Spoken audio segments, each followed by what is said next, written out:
protokol. Namun terlebih dahulu kami akan menjelaskan dynamic routing. Dynamic routing adalah salah satu jaringan yang mempunyai jalur lebih dari satu.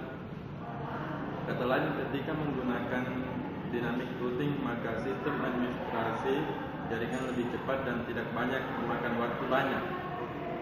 Pada kesempatan kali ini, kita akan belajar tentang IGRP yang mana juga termasuk kedalaman salah satu dynamic routing. IGRP atau Interior Gateway Routing Protocol adalah juga protokol distance vector yang diciptakan oleh perusahaan Cisco untuk mengatasi kekurangan FIP. Jumlah hop maksimum menjadi 255 dan sebagai metrik. IGRP menggunakan bandwidth, MTU, delay, dan load.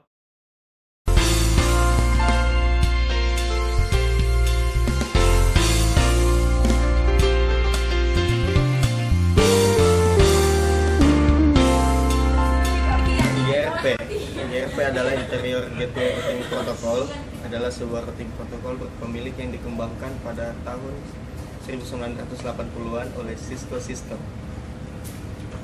System tujuan utama dalam menciptakan IGRP adalah untuk menyediakan protokol yang kuat untuk routing dalam sistem otonomi atau autonomous system.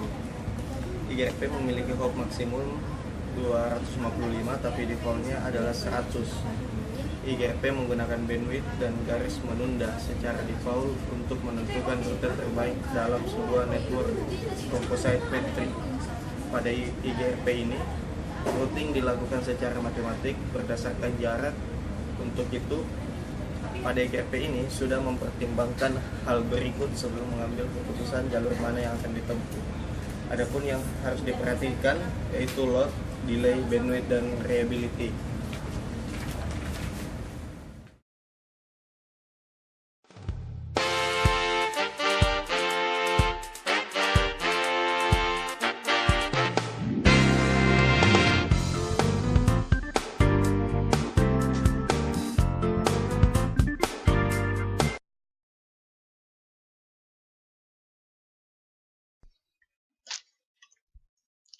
Oke, di sini kami akan memperhatikan cara menghubungkan router-router di jaringan lingkup WAN menggunakan metode dynamic routing, yaitu IGRP yang kami bahas tadi, atau Enhanced Interior Gateway Routing Protocol. Nah, yang pertama kita buka packet tracer. Nah, di sini kami telah mengkonfigurasi IP address untuk masing-masing PC, router, dan WAN. Untuk jaringan LAN di sini saya menggunakan IP1. Sini saya menggunakan IP6. Saya menggunakan IP5. Dan untuk jaringan WAN-nya sendiri saya menggunakan network 3.0, 4.0, dan 2.0. Oke, saya uji dulu untuk ke server ke sini itu masih belum connect. Jadi, untuk mengkonfigurasi IGRPR ini perlukan tidak terlalu rumit. Kita setting untuk router ini, router 0, lalu kita masuk command line. Kita cukup enter. Nah, yang pertama kita enable. Ketik enablekan dulu. Setelah itu kita konfigurasi terminal.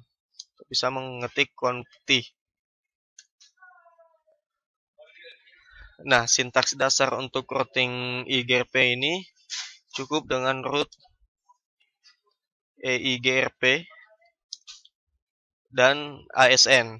ASN ini merupakan autonomous system atau yang menandakan bahwa router-router tersebut ini berada dalam satu lingkup yang sama.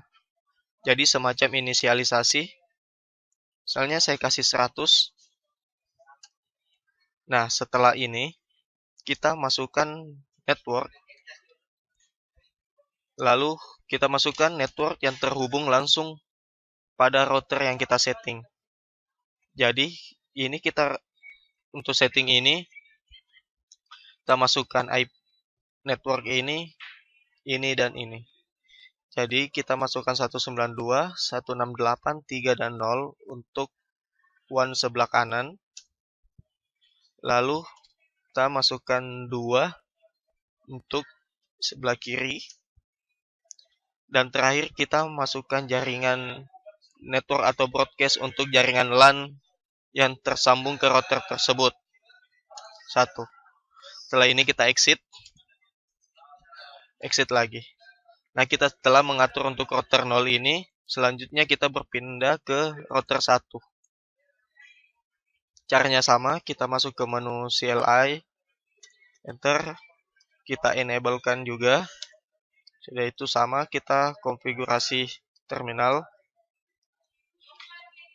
Setelah itu root EIGRP, ASN-nya harus sama agar berada dalam satu lingkup. Jadi 100. Setelah itu kita masukkan network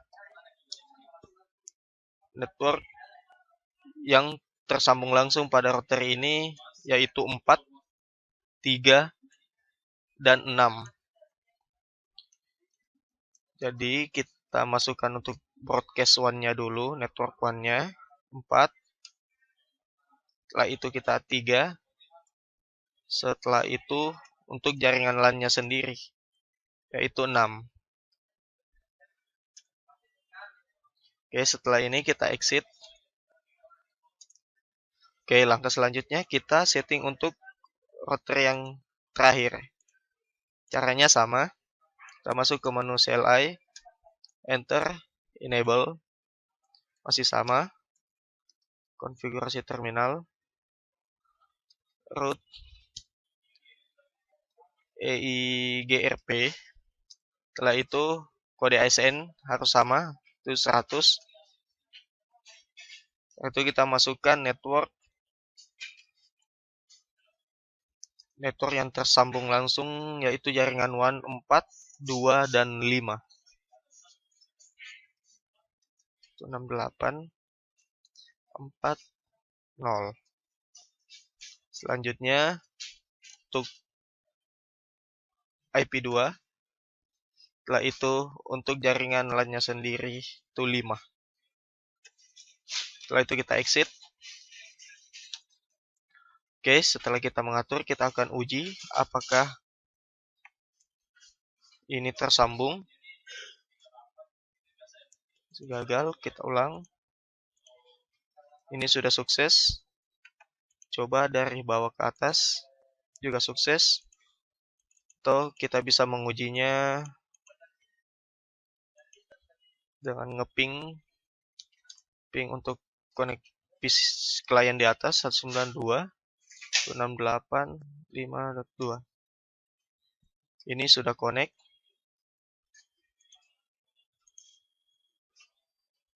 Kita coba ping ini. Ping ke server bawah. 2. Nah, ini sudah semuanya sudah connect. Inilah tutorial konektivitas untuk IGRP ini. Kurang lebihnya mohon dimaafkan. Terima kasih.